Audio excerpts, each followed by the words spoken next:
Joe Biden lo logró, y pese al enojo de Donald Trump, ocupará la silla presidencial. Pero ¿cómo está el nuevo presidente de Estados Unidos de salud? ¿Culminará los 4 años? ¿Quién es Kamala Harris y por qué debe importarnos?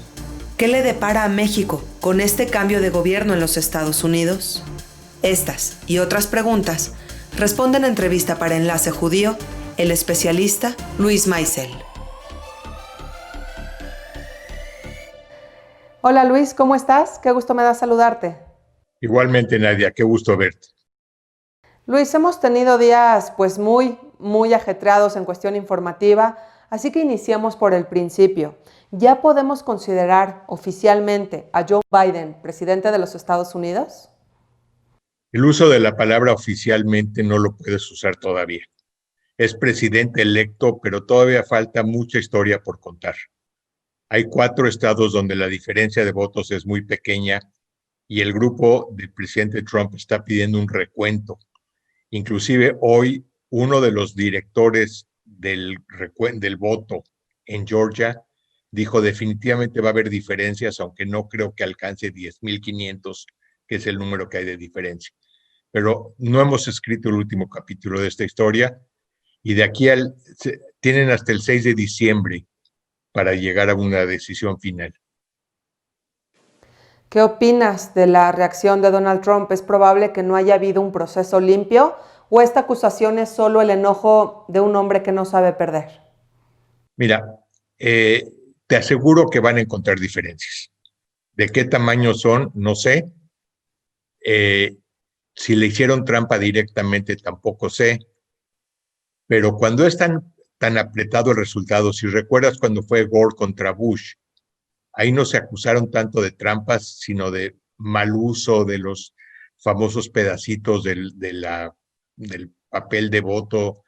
Realmente, cuando hay muy poca diferencia, estás hablando de Pensilvania, donde en 12 millones de votos la diferencia es de menos de 30,000. O sea, estás hablando de un diferencial de menos del 0,25%. Y con 0,12 ya lo volteaste de un lado para el otro. Entonces, la gente tiende a contar un poquito como quiere contar. Entonces, cuando hay un poco de incertidumbre, pones la palomita donde más te conviene. Sin duda. Luis, esta victoria pues sorprende a muchos. ¿Por qué ganó Biden? ¿Cuáles fueron los votos que él logró conseguir? No creo que sorprendió a mucha gente, Nadia. Los encuestadores le daban una ventaja abrumadora. O sea, la sorpresa fue que haya estado tan apretada. Y lamentablemente, esta fue una elección no a favor de Biden, sino en contra de Trump. Biden es un viejito con problemas agnósticos, ya lo vimos, con problemas de cognición, pero estaba contra un señor que le cayó mal a mucha gente. Entonces, sus políticas fueron acertadas. Tuvimos 4 años, 3 años y un par de meses buenos hasta que llegó la pandemia. Reforzó un poco la imagen internacional de Estados Unidos como país serio y duro. Quitó una serie de subsidios que eran innecesarios, pero tuvo muchas cosas que a la gente no le gustaron. No le gustó su trato del medio ambiente, no le gustó su posición personal en donde era arrogante, donde era el mejor del mundo, el más grande de todos, y al final no les gustó para nada cómo trató lo de la pandemia. Le faltó esa parte de empatía, esa parte de asociarse con la gente que fue infectada, no tanto el sentimiento, a lo mejor no sabía qué tan fuerte era la pandemia, pero sí debía de haber apoyado a esa gente que se enfermó.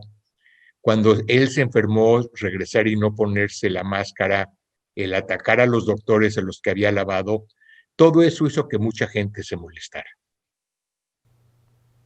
Así es, y la gente no olvida. Luis, mucho se ha especulado sobre la salud de Biden. Incluso han habido dudas de que no terminará su gestión de 4 años. ¿Tú qué opinas de esto? Su salud física parece estar bien, lo que no está muy bien es su salud mental. O sea, tiene lagunas en cuanto a lugares, en cuanto a fechas, hizo algunos errores en la campaña que eran hasta irrisorios, pero si te pones a analizarlos no te dan risa. Dice, cuando competimos con el senador, aquel es el mormón. No se pudo acordar del nombre de Romney. Yo hace poquito dijo, estoy corriendo para senador, cuando estaba corriendo para presidente. Eh, Confusión de fechas, confusión de lugares. Ese es el tipo de cosas. Su tartamudeo es de nacimiento y hay que aprender que así va a ser, va a tartamudear. Pero hubo un momento en que confundió a su esposa con su hermana y luego se rió mucho y dijo, jajaja, ja, ja, era una broma. Pero no era una broma. O sea, la trajo hacia él y dijo, les presento a mi esposa y era su hermana. Entonces, son el tipo de cosas que te preocupan, no porque vaya a equivocarse cuando esté sentado frente a Putin o frente a Xi, pero te preocupan si llega el momento en que ya no pueda gobernar y gobierne a alguien que no elegimos nosotros. Será Kamala Harris, será el ala izquierda del partido a la que sí le tenemos bastante temor, no sé, pero pues te gusta cuando menos que la persona que se ganó los votos sea la que mande y no la gente que lo rodea que se tome atribuciones que la gente no les dio. Luis, ya lo mencionaste. ¿Quién es Kamala Harris y por qué nos debe de importar? Mira, aunque no lo creas, yo estoy un poco menos preocupado que mucha gente. O sea, dicen que es una senadora extraordinariamente liberal. Es una mujer muy inteligente. Es una mujer que ha llegado muy lejos muy rápido. Como fiscal general del estado de California, se movió muy rápido. Tiene apenas 4 años de senadora y ya es ahora vicepresidente o vicepresidente electo de los Estados Unidos. Es para mí, en vez de Kamala Harris, se debería llamar Veleta Harris, porque para donde sopla el viento así se acomoda. En California tienes que ser muy liberal, muy de izquierda. Eso es lo que te elige, eso es lo que te da los votos. Es una señora, mira, es de padres hindús y jamaiquinos, casada con un abogado prominente judío y no le gusta volar en avión privado y dicen que tiene la colección más grande de bolsas Louis Vuitton de California. Entonces, en una época previa a que tú todavía ni nacías, nosotros decíamos, este es el comunista de Mustang, así decíamos en México. Es muy fácil ser comunista cuando manejas un Mustang. Es muy fácil ser liberal cuando vives en una casa de 6 millones de dólares y tu marido gana $1,500,000 al año. Entonces, yo espero que domine su inteligencia a su deseo de satisfacer al ala izquierda del partido. Ahora, lo que a nosotros como mexicanos nos concierne, pues es México. ¿Cambiará la relación con México ahora con Biden como presidente? Definitivamente va a cambiar. Tenías a dos personajes similares, dos personajes que las instituciones les valían un verdadero comino, que hacían lo que querían cuando querían. Trump con México se portó muy mal y López Obrador se lo aguantó. O sea, siempre decía, es un buen hombre, un buen hombre. Y eso era lo único que hizo por México. Pero tampoco se metió en nada. Biden va a ser una persona que va a hacer que se respeten más las instituciones, las garantías individuales, el clima, o sea, el combate al cambio climático, el hecho de que las fronteras se haya hecho un tratado de libre comercio nuevo, el TIMEC, ese exige ciertas condiciones para México que Trump ignoró. Eso de tener 40% de los empleos donde se pague cuando menos $16 la hora, a México no le conviene. Ese es un golpe fuerte para México. Pero se firmó y no se implementó. Entonces, estás viendo, yo creo, una situación donde va a haber presión sobre Biden de los sindicatos, de la gente que le dio apoyo económico a él y que quiere que se respete eso porque protege los trabajos de los americanos. Entonces, sí hay que tener cuidado y va a haber mucho más responsabilidad, va a haber mucho más contabilidad de lo que hacen los países. Es una persona más fácil para hablar con él, pero por otro lado es una persona que va a exigir más. Perdóname que vuelva otra vez al tema Trump. Quisiera tal vez preguntarte de una manera muy concisa si pudieras mencionar su error más importante, que fue el que le causó la derrota. ¿Cuál mencionarías? Probablemente yo diría la falta de empatía con la gente. O sea, a la gente le gustaban sus políticas, pero no le gustaba la persona. Entonces, nunca se volvió, no vas a ser cuate de la gente, pero puedes participar más, puedes ser una persona más incluyente, un poquito menos, no sé, alabado de sí mismo. Yo, el hacer América great again, el volver a ser de América el mejor país, qué bonito. Y mucha gente estaba con él. Pero, y sus políticas eran consistentes con su teoría, pero lo que los gringos llaman su delivery, su forma de decir y hacer las cosas, eran bastante pesadas y bastante desagradables. Ahora, lo que a nosotros, y continuando con el tema de nuestro país, nos preocupa más es la economía. ¿De qué modo puede impactar el cambio de gobierno de Estados Unidos a la economía de México? Sobre todo el cambio de partido, me refiero. A corto plazo va a ser un poco benéfico porque definitivamente va a pasar el segundo plan de rescate americano, en donde la gente va a volver a recibir dinero adicional porque sigue habiendo 11,5 millones de gentes desempleadas, más de las que había antes.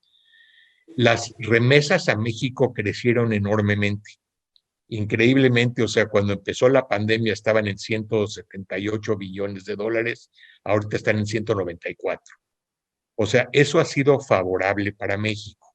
Entonces, si hay otra vez más dinero de la gente más humilde, creo que va a haber más remesas a México. Ahora viene supuestamente ya una vacuna, esto va a ayudar a que haya más actividad económica, el precio del petróleo va a subir, ayuda a México. Si la gente realmente cree en la vacuna, va a viajar un poco más. México es un lugar muy atractivo para viajar. Todo eso es favorable. O sea, sigue estando el problema de la inversión extranjera en México. Esa no la van a fomentar directamente y mientras el presidente de México sigue en su actitud, lo de los fideicomisos fue una cosa espantosa, o sea, y yo no entiendo cómo no ha habido una mayor respuesta. Las garantías individuales a la inversión no existen y fue una demostración nueva de que el Estado de Derecho, pues, del derecho que todos conocemos no existe. Los de los 4 pilares fundamentales de la economía de México vinculadas con los Estados Unidos, 3 de ellos deben de mejorar. Entonces, sí debe ser ligeramente favorable. El más importante de todos sería el que no va a mejorar, que es la inversión extranjera, la creación de empleo y la creación de riqueza nacional. ¿Y tu pronóstico para las bolsas de valores? Mira, el día de hoy fue muy interesante. La bolsa, el Dow Jones, que son 30 acciones, subieron 850 puntos. Pero las empresas tecnológicas bajaron 185 puntos. Fue más grave la caída de la tecnología que el incremento del Dow. La reacción del mercado no fue ligada a Biden ni a que pasara de los 270 votos. Fue ligada totalmente a la declaración de Pfizer de que el 90% de la gente que está en su fase 3 reaccionó favorablemente a la vacuna. Pero la actitud fue ridícula. O sea, la actitud fue, ya acabó la pandemia. Las acciones de Delta Airlines y de Marriott subieron 25%. Las acciones de Zoom se cayeron 21%. Las acciones de Amazon se cayeron $180, se cayeron 6%. O sea, imagínate que hubieran dicho, hoy por orden presidencial se acabó la pandemia. Así fue la reacción del mercado. Y tú y yo sabemos que esto todavía falta mucho para que se cure. O sea, dicen que a lo mejor va a haber 50 millones de vacunas de aquí a fin de año si todo va bien, y que no va a haber vacunas masivas hasta mediados o fines del año próximo. Entonces, si nos queda un año de pandemia, la cosa no va a estar bien. Ahora, en general, las bolsas de valores reaccionan favorablemente a los programas de apoyo y les gustó muchísimo, y esto no lo hemos comentado, Nadia, que haya quedado, hopefully, como dicen los americanos, el sistema de peso y contrapeso. Aparentemente el Senado se mantiene republicano. Faltan 2 elecciones en Georgia la primera semana de enero, porque se quedaron esos 2 lugares abiertos, porque tienen una ley especial que requiere mayoría absoluta para ganar el Senado. Pero lo más probable es que el Senado quede 51 o 52 a 48 o 49. Entonces, eso no va a permitir que haya grandes cambios en los impuestos, que haya grandes cambios estructurales. Y el dejar atrás la incertidumbre y saber que 4 años más la cosa va a estar bien balanceada, va a hacer que los mercados estén estables. Afortunadamente. Luis, tú sabes que yo siempre soy una persona respetuosa, sería incapaz de hacerte una pregunta personal, así que no te voy a preguntar por quién votaste. Voy a ser un poquito más pues elocuente y preguntarte si ganó la persona por la que votaste. Es una forma muy discreta, o sea, realmente has de haber pensado mucho antes de hacer esa pregunta. Muchísimo. Yo te voy a decir una cosa, te voy a contestar igual de diplomáticamente como tú preguntas. Mi voto en California es irrelevante. California lo ganó por más de 3 millones de votos Biden, y lo que yo votara no cambiaría qué va a pasar. Si me preguntas por quién voté en función del Congreso y el Senado, aquí no hubo cambio de senadores. Si me preguntas por quién voté, voté por los republicanos. Yo soy de la idea, socialmente soy demócrata, soy antiarmas, yo no soy homofóbico y creo que la mujer debe tener derecho de hacer lo que quiera con su cuerpo. Me choca el aborto como método anticonceptivo, pero sí creo que la mujer puede decidir. Esas son las 3 principales posturas de los demócratas. Pero yo soy de la idea que hay que enseñarle a la gente a pescar, no hay que regalarles pescado. Y esa es la posición de los republicanos. Entonces, subir el welfare y quitarle más impuestos a los ricos para darle incentivos para no trabajar a los pobres va en contra de mi forma de ser. Que hagan toda clase de programas para que más gente trabaje y que al final la redistribución de la riqueza sea arriba y no abajo. O sea, que todos estén mejor y no que todos estén peor. Claro, lo que debería de imperar siempre. Luis, te quiero agradecer muchísimo tu tiempo, tu claridad como siempre, y seguimos al pendiente de toda la información para ver qué va pasando. Muchísimas gracias. Que estés muy bien, Nadia. Saludos a ti y a toda la gente de Enlace Judío. Nos vemos. Bye. Un abrazo.